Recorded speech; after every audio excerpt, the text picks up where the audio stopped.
This is Ann Archer, and you're listening to Awakened Nation with Brad Solis. A huge shift is taking place on planet Earth. People seem to be waking up. Tired of the way things used to be, they are creating something brand new and changing the world we live in. My name is Brad Solis, and I get to sit down with the next generation of idea makers, the disruptors, and the game changers.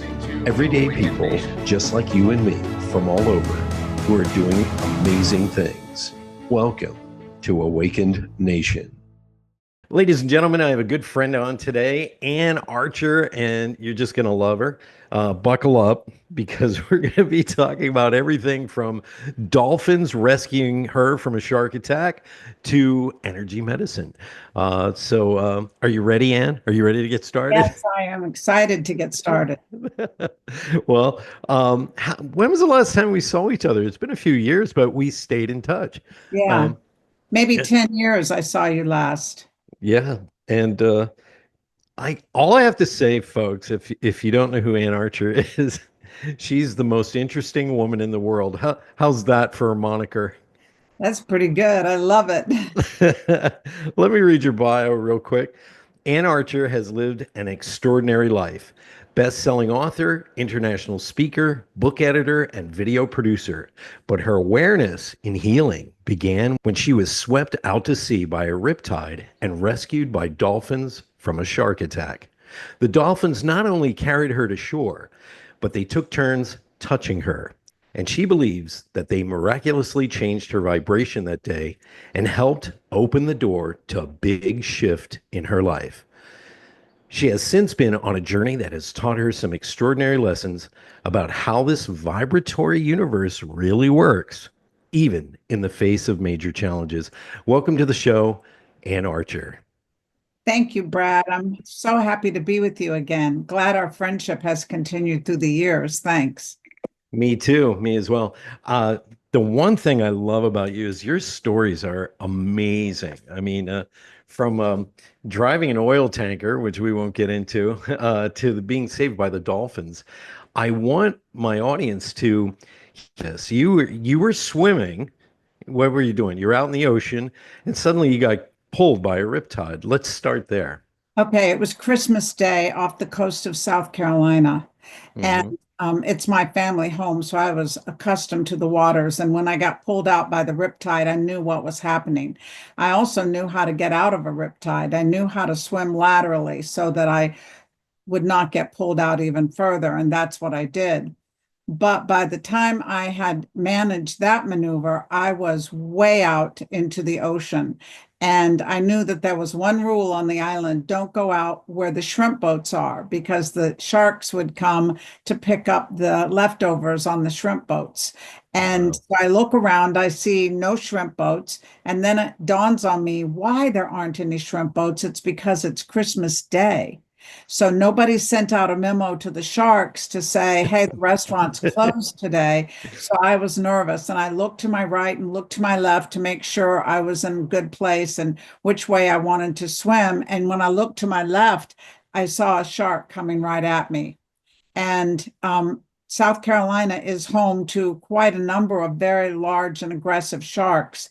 And though you don't normally hear much about them, I knew I was in this part where there's no lifeguards, no one's, going to come and rescue me, and I'm way out here, and it's there's nothing between us, and I don't know. Can you fight a shark? Can you poke him in the snout and deter him, or am I going to lose an arm or a leg any second now, or die on Christmas Day? And the thought that went through my head really fast was, my mother is going to hate this. I can see the headline now: daughter eaten on Christmas Day. She's going to hate this. And I wasn't so worried about me, because I don't even believe in death. I believe that we'll live forever. And Yeah. so I'm not that worried about me, but my heart is pounding because my heart knows imminent danger, right? Yeah. And Yeah. so I'm watching the shark come toward me, and I get this strong inner message. I ask God to lift me up, just lift me up out of the ocean. That's what I want, because where else am I going to go? There's no jet skis back then. I was in my 20s. And the next thing I know, I was hit from underneath really hard, Brad. And instead of being pulled under, I find myself rising up out of the ocean. And I don't understand what's going on, but it hit me so hard that now I'm really not worried at all because I'm thinking, oh, no problem. I'm going to die of a heart attack before I even know that I'm being eaten. I'll be dead. Yeah. And um, and so what happened next was instead of going under at all, I see myself going, as I say in my South Carolina colloquial language, lickety split toward the beach. Just so fast, I couldn't believe it. I'm heading toward the beach. And I don't understand what's happening, but I fall off whatever my platform is. And then I'm hit again from underneath. And right in front of me, I see a dolphin rising up. And I realize, oh my gosh, I am on the back of a dolphin. I'm riding a dolphin to the beach, but I'm not hanging onto the dorsal fin. So each time I fall off, another dolphin comes and picks me up from underneath. That's what I'm feeling when I'm being hit from underneath.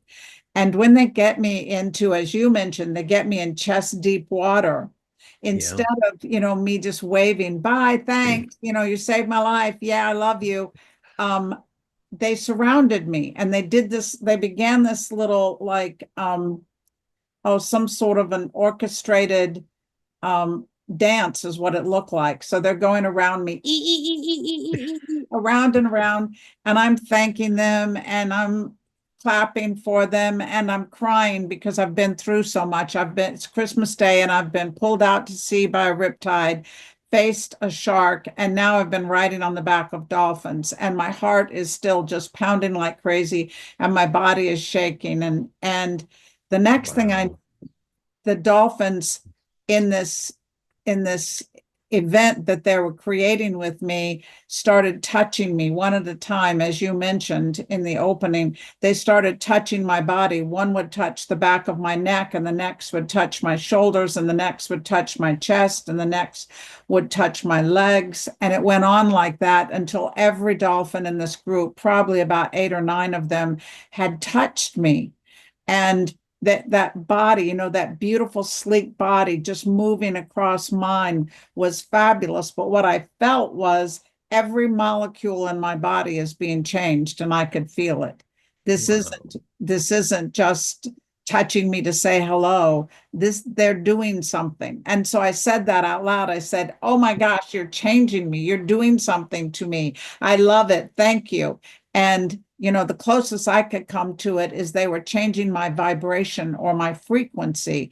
And I grew up in a military family and I lived in Germany when I was in high school, and I had a German professor for my science class in the 11th grade. And he said, it's my physics class. He said one day, if we only understood that everything is frequency, we would have the secret to life. Now, in that moment, I realized what he's talking about because I recognize myself as a frequency. I could feel it. Mm-hmm. And that, like having the volume turned up, that my frequency was being adjusted. And, that was only theory. That was only what I was thinking in a fleeting moment. But after that, I'm shaking all over and I go home. I go back to my mom's house. My mom says, how was the beach? And I'm like, it was great. And I go and hide under the covers because I just want to lie down, get my heart back, into rhythm, proper rhythm. Yeah. And later I would tell her what happened. But that day literally changed my life because I was a high school teacher at the time. And when I went back to Indiana after being at the ocean for Christmas, I suddenly had stepped into my superpowers. That's how I really knew that the dolphins had affected me because things began to change. I began to have major spiritual experiences. Of not of my own volition. It's not like I'm sitting down trying to do something. Things just kept happening around me. Right. And my students were really smart. It was a bedroom community where a lot of the fathers were engineers and Yeah. doctors, and higher level learning was all around me. And those kids recognized what was going on. And one of them came to me one day, a guy named Greg. He was really smart. And Greg came to me and he said, "You don't understand what's happening in your classroom, do you?" And I'm like, "What are you talking about, Greg?" And he said, "We're being quickened." Well, what had happened was all these kids were trying to get into my classroom. So it's English class, 11th grade English, right? Right. Who wants to take an extra English class? Suddenly, everybody wants to take an extra English class so they can get in my class. And that was why they felt they were being quickened. Greg said, "I'm a B student in math, but when I leave your classroom and I go to take a math test, I can ace it easily because that things just come to me that I otherwise wouldn't know." And, everybody's experiencing it. We all want to be in your class because we're being quickened. And that was also in alignment with what I thought that had happened to me, that I was quickened, right? That my Right. vibration was, the volume was turned up. And Right. and so that went on. That went on not just, at the beginning, but it went on year after year after year. Wow. I told you, ladies and gentlemen, to buckle up because that's extraordinary. And I have a couple of questions out of this, but for those of you who don't know what quickening is or the quicken, just watch the movie Highlander, the original. Whenever they would get into a sword fight, he would absorb the energy of the enemy he vanquished, and he would raise his vibration and his consciousness. And so I just find it fascinating that kids, teenagers, kids, picked up on this right away. Like just being in your auric field, just being in your energy, awakened them. And it didn't take them long to figure it out. There's something about, my teacher. Well, there were weird things going on. For instance, normally I would go to the chalkboard and I would write a quote. Let's say I'm teaching American literature at 11th grade English, and I Right, would want to write a quote by Thoreau, right? Or right. Emerson. And I'd go to write that quote and I know it by heart. But because I've got a bunch of 16, 17, and 18-year-olds behind me, I am trying to keep an eye on them while I'm writing, right? I don't Exactly. turn my back. I'm looking at my classroom. And I discovered right away that when I put my hand to the board to write the quote, that my hand took off and wrote whatever it wanted to write. And I knew nothing about automatic writing. I never even heard of it. But that's when it all began because my students noticed something was strange. When I stood back and looked and they said, "Who wrote the quote?" I said, I'm about to say I don't know. And I said, "Just write the quote in your journals and I'll tell you later." And then we didn't have computers. So in order to research and see what I was writing on the board, I recognize it's not me because I'm a student of language. So I recognize the language was not mine. Right. And I sent away these quotes, these long quotes, to a research librarian at Indiana University by snail mail. And she wrote back to me. She wrote back to me in the mail and she That, said, "Okay, here's where your quotes came from, but I don't understand how you could have these passages word for word and not know where they came from." wow. That's And incredible. do you want to know who they were, the quotes? No, go ahead. Lost epistles of Plato, Socrates, and Aristotle. I don't What? I don't have it memorized. So Greg, the kid that came and told me what was going on about the quickening, he said, "I believe what's happened is an inner world library has opened up here. There's a portal into your classroom. And when we come in your room, we're sitting in that portal of wisdom." Wow. And I thought that was fascinating too. And, it continued classroom after class, year after year. And it was quite an amazing thing that went on. That is astounding. My dad made me study Nikola Tesla when I was a kid, when I was little. We're talking at 6 to 8 years of age. So I've Cool. read all the works of Tesla. I know what he invented, things like that. But he said this. He basically said the world is nothing more than vibration and frequency. And if this seems confusing to those of you who are listening, or you're curious about it a little bit, just remember when you walk into a room and you meet a stranger, some people you instantly like, some people you instantly do not like. It's their vibration that you're reading, that you're feeling. You're feeling it in their auric field.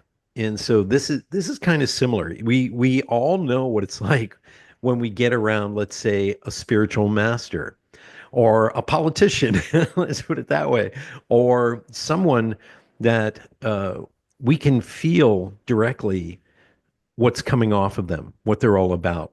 And Anne is touching on that. She's been gifted. By the way, I wanted to go back a minute. What happened when you told your mother about the shark and the dolphins? My mom almost didn't believe me. She was like, "You're kidding." And I said, "No." She said, "How did you know it was a shark and not just a dolphin that you saw?"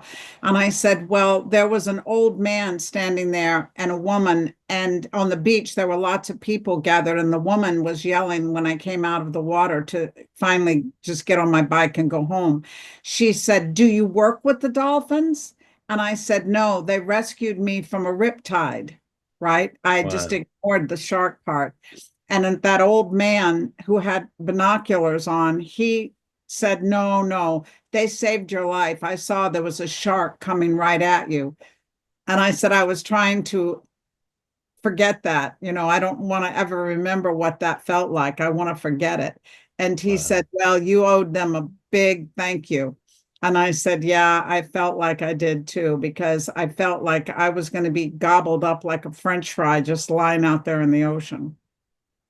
These are the miracles of God that happen in our everyday lives. And I hate to say it, but every single person listening has had a miracle in their life, at least one. But I think sometimes the difference between myself and you, Anne, is we look at that miracle and go, this is how I'm going to live the rest of my life. I'm not going down any other path. And other people ignore it and they say, yeah, oh, that was just a coinky dink. And they push it to the side. But we've all had miracles in our life. And I think it's beautiful that you embraced everything from that moment on. And I think that's how we should all live life. So let's continue.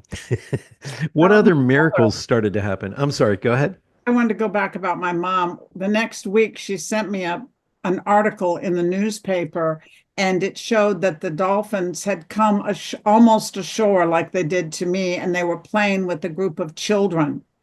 And it talked about the dolphins. So I learned something about them from that article, because it said that the dolphins live year round on Hilton Head Island. They don't migrate.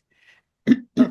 That's how I would feel. It's one of the most wonderful places on the planet. It's definitely got gorgeous beaches, and it's just beautiful. And the dolphins, what I felt like was when I went back year after year, because it's my family home, that when I saw the dolphins, that I was either seeing my dolphins or the offspring of my dolphins. And so I feel really connected Wow. to that. But my mom said, "Look, it's your dolphins." They were playing with children too. So she bought it. She understood.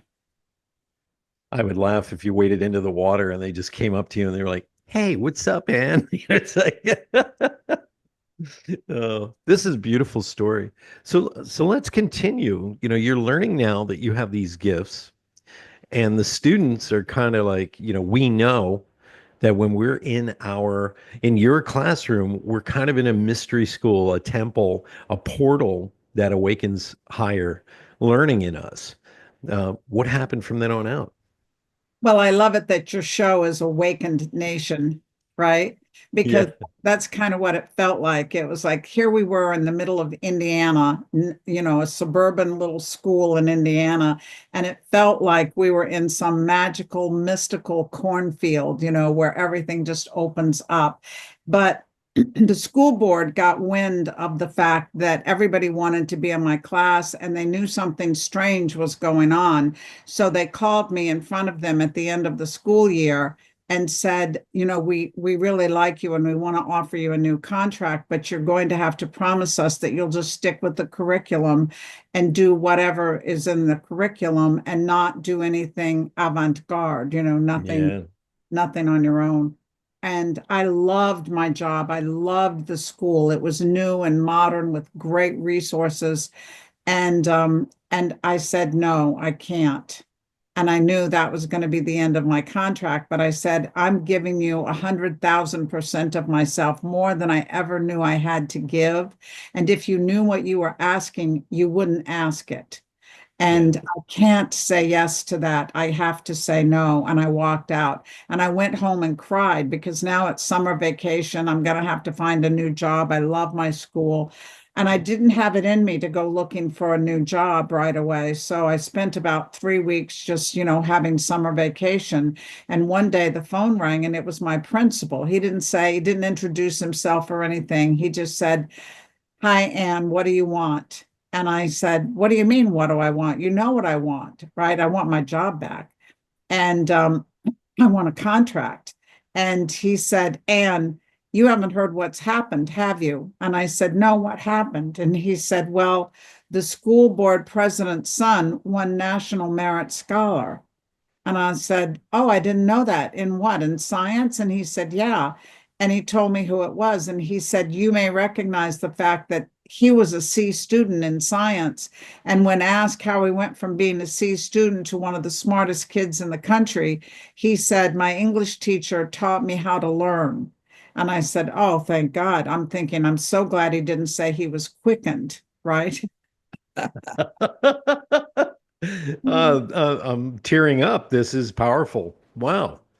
So then they told me I could come back and have anything I wanted. And so I stayed there for years. I taught there and loved every minute of it. And yeah, my superpowers continued, but it moved me into healing because what happened on a spiritual level was that I found myself taken out of my body, consciously out of my body. I was just sitting on my couch and I felt myself pulled out of my body into a black spot that was in the middle of the room. And I was with my boyfriend at the time and I said, "John, hang on to me. I don't know what's happening." But it's like being vacuumed out of your body. Yeah. And Yeah. I was gone. I'm in a dark tunnel moving through space and time. And I end up in a brilliant waterfall of light. And it was announced inwardly, "This is the ocean of mercy and love." And then I was told secrets of the universe, secrets that I didn't even understand at the time. One that I think your listeners would love to know about is, whether it appears this way to you or not, everything is happening exactly as it should. Yes. So it's the Yes. interconnectedness of things are happening. What you've set in motion, that's your karma. What you've set in motion, what's meant to happen to you in this lifetime, that's your dharma. All those things are coming together at once. And I loved where I was. It was beautiful and angelic and mystical. And I felt so much love and so much happiness. I said, the thought that went through my head was, I just want to stay here forever. And a voice said, "You must return. There is much to be done." And I said, "I don't want to go back." And the voice said, "Someone near you appears to be dying, and you must go to them as soon as you hear at once and follow all instructions as they're given." And and the voice told me, in reality, there is no death, but this is the appearance of death, and you must stop it. And so I didn't know who appeared to be dying, but if there is no death, why did I have to go back and help? I didn't want to go back. I was very selfish in that moment and said, "I don't want to go." And the voice said, "You must. There is much to be done." And the next thing I know, it was like right back to the tunnel and back into my couch in the living room. And my boyfriend holding me is saying, "What on earth just happened?" And I said, "I don't know." And he said, go look at yourself in the mirror." And he took me by the elbow and walked me into the guest bathroom so I could look in the mirror. And my eyes were sunburned from having looked in the light. Wow. They were sunburned as if I'd spent a day on the beach without sunglasses, the red all around the rim. You've seen that when you were Yeah. a kid and you didn't wear sunglasses. And so I realized I actually had been somewhere. But the next day, my mother called and she said, Anne, your sister's in a coma in New York City. We need to go there right away. And I said, okay, I'll meet you in New York. So I flew from Indiana to New York, went to my sister's bedside. And remember the part, Brad, about follow all instructions as they're given? Yes, yes. I told the nurses that I needed to get into my sister, but they have her in quarantine because they don't know what's wrong with her. And I put my hand up like this and I said, you need to let me pass. And both of the nurses just moved away. They just stepped aside as if I had actually touched them, and I didn't touch them at all. And I went to my sister and I put my hand on her temple because that's what I was told to do. And I said to the nurses, go and get a surgeon. I need to talk to someone immediately. And so a surgeon comes, and I said, would you believe me? He was young. I said, would you believe me if I told you that I can see inside my sister's head and I know what's wrong with her? And he said, yes, I would. And I said, why? And he said, I've seen this thing. I've seen this sort of thing before. And right now, you probably know far more about what's going on with your sister than I do. But I know that if she stays like this by tomorrow, she'll be dead. And I said, okay, if you can draw a picture of a brain, I'll show you what's wrong. And he drew a picture of a brain with two hemispheres. And I said, there's a busted balloon in her head, and I can show you where it is. And I drew exactly where the busted balloon was. And he said, oh, that's called an aneurysm. Can you identify what kind of aneurysm it is? And I said, name some, and I'll tell you if it rings a bell. Right. And so Yeah. he started naming aneurysms. And when I hit on the right one, I said, that's it. That's what's going on. And he said, okay, if I operate and you're right, I can save her life. And he did. So that was the beginning of the healing aspects of my life. And from there, I've had lots of dreams. I've helped people get over diseases that are considered incurable, like MS or Parkinson's, and things that are pathogenic, from a virus or a Yeah, bacteria, right. like Epstein-Barr and things like that, because it'll come to me what a person needs, and I'll help them if they listen. This is fascinating. My mother had this ability to heal people, and it came when she, how can I best call this? She gave into Holy Spirit and just listened and listened to the guidance. And I hear that in your story. It's you're listening, and uh, folks, we all have this ability, but how far are we willing to go to step out of what we call normal life to listen to spirit, to listen to what God or these masters or these things that are beyond the veil that we cannot see, but we can hear and feel? How far are you willing to go? And Anne, you went all the way. I would say that's awesome. And did your sister find out later on that you had helped in this? Yeah, she knew. She knew. Yeah, that story goes on too. But I wanted to tell you today what happened most recently because, all of that was decades ago. But recently, 5 years ago, my husband was diagnosed with stage 4 metastasized melanoma. So he Oh, had wow. stage 4 cancer. And Alden is, my dear beloved, and we I work know. together, and we really truly enjoy our life together. So Yeah. this was a horrible death sentence. They gave him weeks to live, not even months. And Not to interrupt, but I want everybody to know your husband Alden is the sweetest man I know on the planet, and the adventures you two have had together could fill another episode of this. Her full name is Ann Archer Butcher, because her husband's name is Alden Butcher. But you guys have had an extraordinary life. He is your rock. And you two are like peas in a pod. So I don't mean to interrupt. I just wanted, because I know you personally, I wanted everybody to know how sweet this person is. He is someone you gravitate towards. He's a man of few words, and when he does speak, he has a glint in his eye.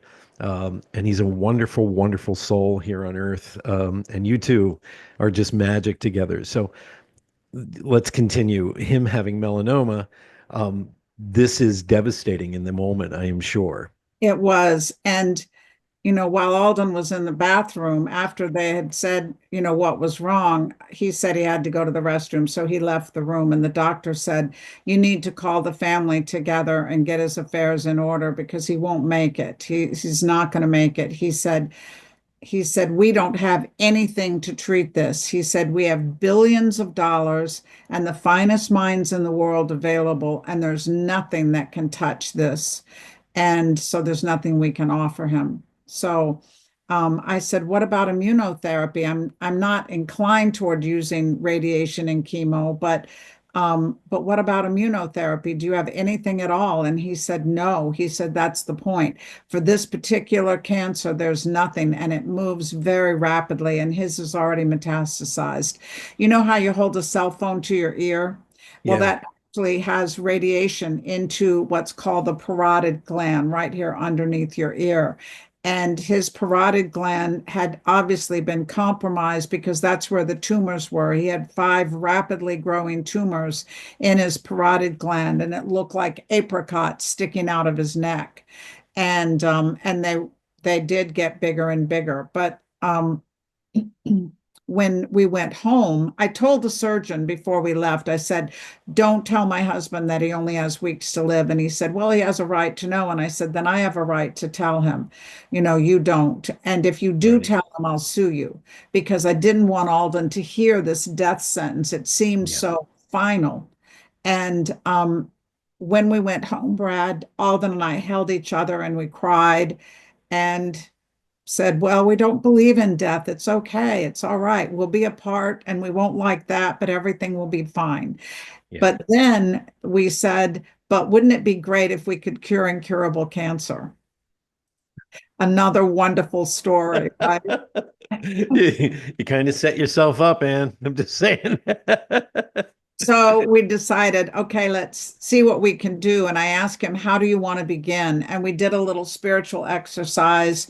And we looked inwardly and listened, as you say, and we sang the word Hu, Hu, Right. because to us it is a sacred word that means the name of God, and it changes your vibration. And Right. so we sang Hu and came out of contemplation, and Alden said, okay, I know what I want to do. 2 things. And I said, what is it? He goes, 1, I need to practice neuroplasticity. That's a fancy word for positive thinking. Oh, Neuroplasticity, meaning that the neurons in the brain and the mind are all mutable, they're changeable based on right. the energy or the frequency that you give them. And so I said, what will that look like to you? And he said, well, I'm going to give love to the cells every single day. And so he held the tumors and he gave them love and he sang Hugh to them. And he gave them permission to transmute into healthy cells. That's what he was going to do. Morning and night, he did that for 20 minutes. The other thing he was going to do was he said, we need to spend more time in nature and more time laughing. And so we began to watch those funny videos on television, like the animal videos, and just Yeah. laugh our heads off as if nothing was wrong at all. We just, ignored all of this and put our attention instead on being happy. And the second thing he wanted to do was he wanted to get an energy medicine device. And Hmm. the energy medicine device that we heard about, because I called around to see if anybody knew of anything cool. I knew a friend who had a PhD and he had money, so he always had the latest gadgets. And I called Right. him to say, have you heard of anything? This is the kind of energy medicine that I want, something that can change your frequency or vibration and Right. help heal cancer. And he said, yes, there's a device called the Monicor, Monicor, and it was first developed in Russia, but the woman who has the rights to manufacturing in the United States lives near you. She's in Newport Beach, California, and I'm in Temecula. And so we drove 2 times a week to see this Dr. Luba, who had this technology, and Alden was treated with the Monicor twice a week, just 2 times a week for 10 weeks. And then week 9, Alden said, do you think the tumors are getting any smaller? And I said, yeah, I think they are. And in week 10, it was like they disappeared. They just disappeared. Wow. They were gone. I mean, he was Yeah, shaking and he you could goes, feel "Oh it. my gosh, look at my neck." He said it's flat. And instead of just flat, it looked like somebody had put an indent of their thumbprint in 5 places. It looked like they'd gone almost internal. So we went to the surgeon to say, did the tumors go internal or did we just cure incurable cancer and heal him? And he said, they don't go internal. And he said, I don't know how you did this. And he's shaking all over and he wants to type on his computer. You know how he pulls it around and he wants to type and he can't type.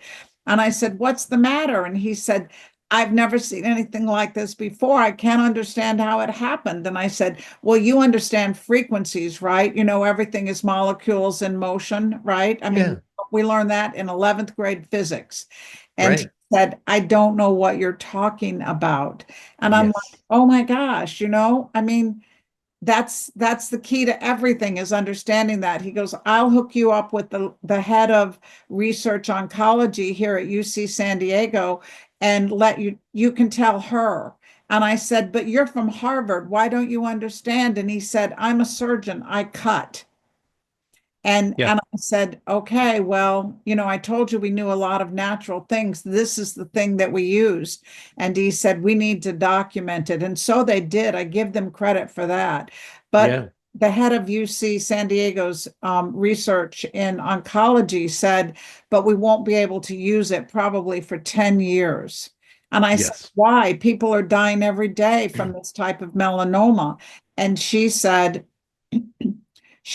I would lose my license immediately if I tried to bring this out. And she That's said, correct. pharmaceutical companies are running all the research and all the treatment, and they have the money. They're the ones with the billions of dollars. And they're not going to allow this. She said, I'll document it, and I believe in it, and I understand. And she said, at first, we'll get to experiment maybe with dogs and help them get rid of their tumors, and it'll move on from there, but it'll take Yeah. 10 years. And I felt bad for people. And I said that to her. I said, people are dying and you can't tell the truth. And she said, no, but you can, which is why, Brad, I like to tell this story. She said, you can. That's your job now. You tell the truth because it's your story. You own it. I love this because I'm not going to say who, but we have a couple of machines here in our house that are frequency machines, and we have a plasma bulb. And for those of you who may not know about this, people from Harvard and Juniata and all the top medical colleges and the Mayo Institute and things like this, they've heard of these things, but they like to call it fringe, crazy conspiracy theory stuff because they've only been taught one side of the science. And that is you either cut pharmaceutical, radiation, chemistry, whatever. That's what they've been taught. And the other side, which is, coming from naturopathic medicine and energy medicine, is to find the way to get the body to activate its own healing properties and modalities. And so this is very powerful. If you look into Royal Rife is a good example. He created a frequency modulator unit that would actually destroy viruses and bacteria at the level that they were living in. And then there's plasma. I've sat in a plasma field, and I got to tell you, I was out like a light for about 15, 20 minutes, had the deepest sleep I've ever had in my life. And I wake up and I go, what the heck was that? These modalities, ladies and gentlemen, are quite real. They're being used by people, and not just to live a healthier lifestyle, but to get away from the medical industrial complex that we have in the United States. I believe, Anne, and you can tell me I'm wrong, or you can bring the science to this, but I believe a human being, when fed proper nutrition, getting plenty of sunlight and fresh water, and in these frequencies of joy, happiness, neuroplasticity, as you talked about, I believe we can live easily 144 years. Easily. That's 12 cycles of 12. Right. I believe that same thing, Brad. And, I want everybody to understand you can change your own vibration. That's the key. You can do that. The monocore, I mean, It's under $15,000. A nurse was introduced to it yesterday, and she said to me, "It's easily worth 100,000." And I said, Yeah. "Yeah, it's true." And but it costs under $15,000. And oh my gosh, it's got every imaginable program, but it even treats the brain and it Yep. treats the emotions. And Wow. it has the frequencies for every known disease in the machine. And I love it because while it was working with Alden, all our attention was on Alden, but I'd had malaria. I've traveled all over the world and I Yeah. got Yeah. malaria along the way, not even in a foreign country, but here in the US, Hmm. coming out of the ports of New Orleans, mosquitoes coming in from foreign ports. And that malaria was the kind that doesn't go away. It comes back year after year after year.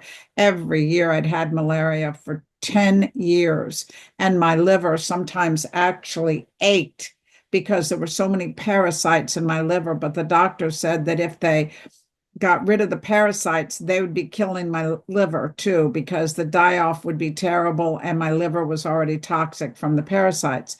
Well, once I started using the Monocore, I never had malaria again. It just Wow. went away, and it didn't go away with a Herxheimer's response or I got really sick and then it cleared up. It just cleared up. And I wake up feeling like a 10-year-old ready to run up the hills with my dog. I mean, it's just quite incredible. And then Yeah.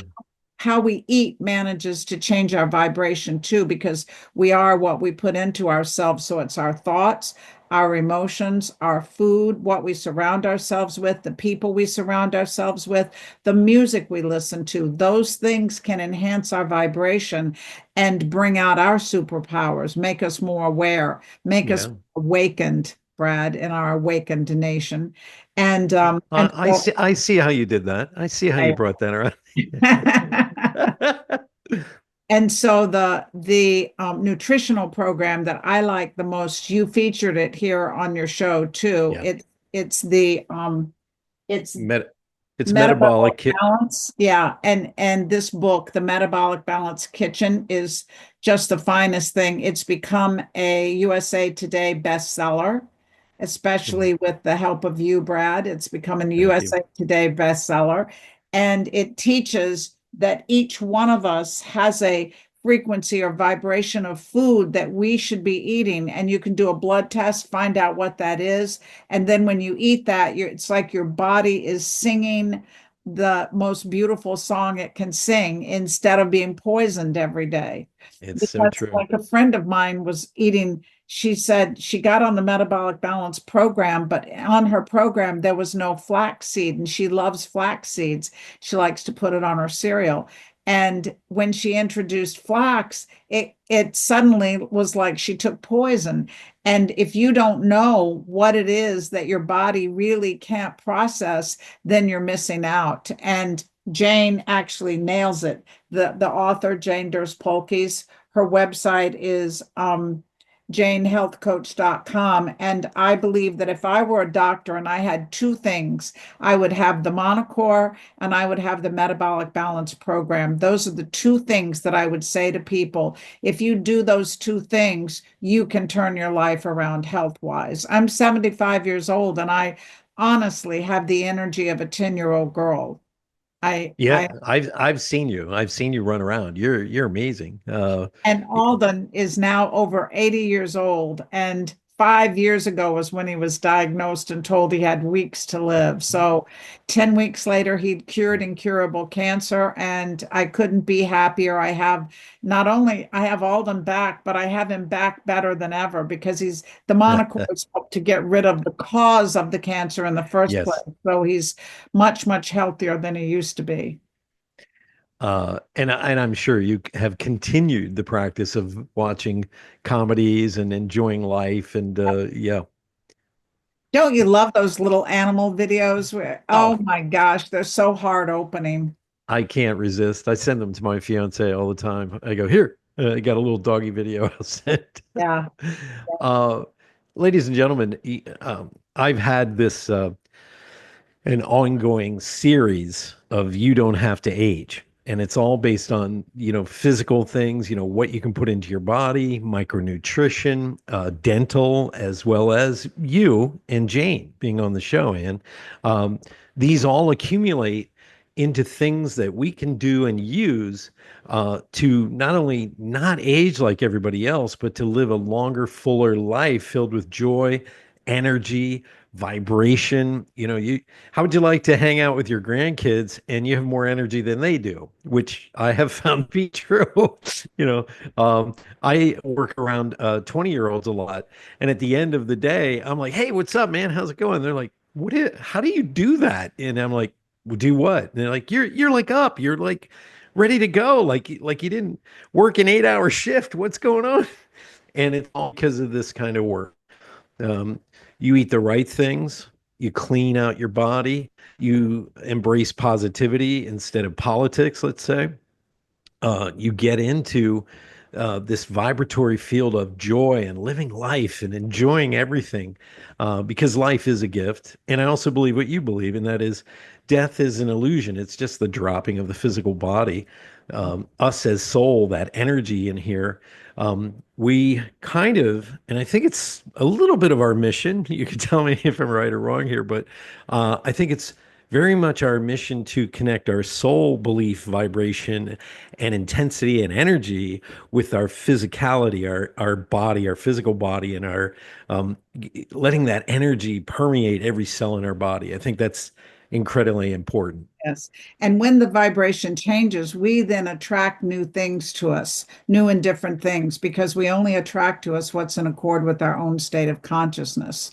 Right. When it changes, when your vibration changes, life changes all around you. So I know some people are struggling for money, or they're struggling for the relationship that would be really good, or their, heart's been broken or whatever. If you begin to change your vibration and approach it, even from the health perspective, everything around you changes. And at Yeah. my age, I've come to understand that if you don't have your health, you might as well not have anything else, because you can't enjoy anything.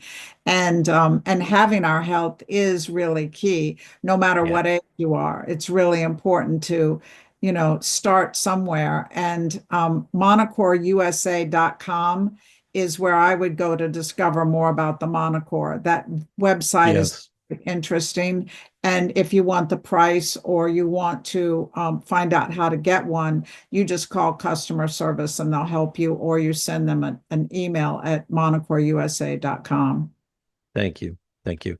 We're going to have all of that in the show notes, ladies and gentlemen, including the episode I had with Jane Durst Polkes. That's another fascinating episode. Yes. Yeah, thank you. So, how do people get a hold of you if they need to get a hold of you? Well, let's put that in the show notes. How about that? Yes, we're going to put that in the show notes. And I usually put up the URL underneath on the video as well. So we'll have all of that available. Um, is there any other way that you've healed people? Because you're on a mission now to just help people kind of awaken to this energy medicine, which, by the way, has become a very powerful force right now. People don't realize the pharmaceutical and medical industry has tried to suppress a lot of this knowledge. I remember reading Dr. Hulda Clark's books, the cure for all diseases and the cure for cancer. And basically, they blackballed her, burned her house down. She had to move to Mexico. And here's the irony of all ironies: she had a device she created called the Zapper, which helps basically electrocute tiny little parasites in your body. And she had one, you could do it for your food before you served it. You could do it on your physical body. They had straps to put around your wrists, things like this. Here it is, probably 3 or 4 decades later. Guess what the medical industry now makes? They make zappers.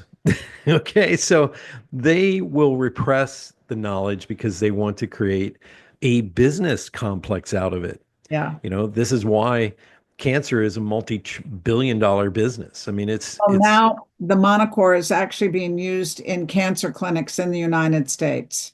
excellent. There's two clinics right now, Dr. Carl Felt's clinic, um, and he's in Idaho, and Dr. Rawson in Minneapolis. And both of those clinics use the Monocore. And I can't say enough about an MD who has the awareness to bring this kind of technology to people right now, and and use it with integrative medicine, all the best that medicine has to offer, and you bring it with the medicine of the future and they come together. What Yeah. a beautiful thing. And so I applaud these doctors who are getting into the Monocore and bringing that technology to people. There's nothing else out there like it. I mean, I just Yeah. think it's incredible. I had a friend who's got all kinds of energy devices. He went with me to meet Dr. Luba when Alden and I were going to buy one. Now, instead of going to visit her, we were going to buy one, and she's now not in private practice anymore. And he said, let me go see it because there's nothing that costs that little that's going to do that much. I'm just sure of it. And I said, okay, come and see it. I mean, it cured cancer. We know that. So, obviously it's the real deal. So Yeah. he came and he left carrying his Monocore package. He bought it and he said, I'm going home and selling all my other devices. This puts everything else to shame. So it's the real deal. Yeah. I'm excited for people that they could learn about this sort of thing. I know many people are saying, I've been waiting for this all my life. This is Yeah. exactly what I've been looking for. It is. It's very powerful work. And we have had, decades of fraud as well. Some devices do not work because they're not based on any of this former technology. And I find it funny. I mean, it feels like we've gone full circle because when Dr. Royal Rife had been invented the Rife machine, he was doing the same thing. He was seeing cancer patients and curing them. And Yeah. the AMA came along and he was blackballed. And anybody using a Rife machine, they destroyed all the Rife machines. And so here we Well, are Rife now. technology is also in the monochord. There's much Right. more than Rife, but Rife is in there too. The Rife frequencies are these very high frequencies that will zap a virus or a bacteria. Yeah. Yeah. And basically, I feel so blessed that we're in this time and age where we're seeing the return of these fantastic devices and ways of healing. These modalities are just it's like the world's consciousness is waking up and it's ready for these again. Yeah, I agree. And I'm very grateful. And thanks Thank you. for letting me talk about it today too. And You're the well. Dolphins, it's just really special to me. Absolutely. Ladies and gentlemen, Ann Archer, thank you for being on Awakened Nation. Thank you. Thank you, Brad. It was my pleasure. You got it. Now, I'm not going to let you go so quickly. I have my lightning round of questions. If you're Okay, ready, are you ready? You I'm ready? ready. Let's do it. um, my first question is, what is your greatest hope for humanity right now? My greatest hope for humanity is, like the name of your show, that we will awaken, but that what we're awakening to is the power within, that we recognize that the divinity that's in each of us. And I have another book coming out. It's called Five Blue Rings, Brad. That's the one you wanted me to talk about when I steered it was not a oil tanker, it was a former cruise ship, Wow. 300-foot long former cruise ship. That story will be coming out in 2025 this year. Finally, decades in the making. And so it teaches exactly like what we're talking about here and how each one of us can harness that within ourselves. But you described it perfectly. It's listening. Thank you. My second question is, with everything you've done, what is your favorite memory? That's kind of interesting and personal, but you've heard about my husband, Alden. Yeah. And we took a pre-honeymoon, Alden and I did, and went to Tahiti. And when I got to Bora Bora, we stayed in one of those huts over the ocean and Hmm. diving into that beautiful turquoise water and seeing all these fish. It's like snorkeling in a aquarium. that was the most beautiful experience. I felt like I was on another planet, like life, all life had shifted for me. So my best memory is the trip to Bora Bora. Wow, that's powerful. My next and final question is there something about you, because you share a lot of stuff about yourself, but is there something really wonderful about you that you do that we don't know that you do? Um, what I do every day is I do a spiritual exercise where I chant that word I told you, HU. You can Mhm. learn more about that at huancientchant.com. And that's what I do to spiritualize myself and try and keep my vibration really high. I do that in the morning. I mean, I do that at night. Alden and I do that spiritual exercise every single day without fail. God bless you. Thank you, Anne, for being on Awakened Nation. And we're going to have everything in the show notes so people can reach out to you and also some of the things that we mentioned today. Thank you. It's been an I'm honor very to, grateful. Thank you. you Lots bet. of love to your whole audience. Thank you. You're Bye for welcome. now. Okay. Hey, everybody, tune in next week. We'll have another extraordinary guest here on Awakened Nation. Until then, bye bye for now. That was fun. Thank you so much for being a big part of the Awakened Nation movement. This is how you can help me and our extraordinary guests. If you guys enjoyed this episode, please like and subscribe and share this episode out on Facebook, Twitter, and Instagram. And let's grow this movement by word of mouth. Our success is because of you. Thank you and see you next week.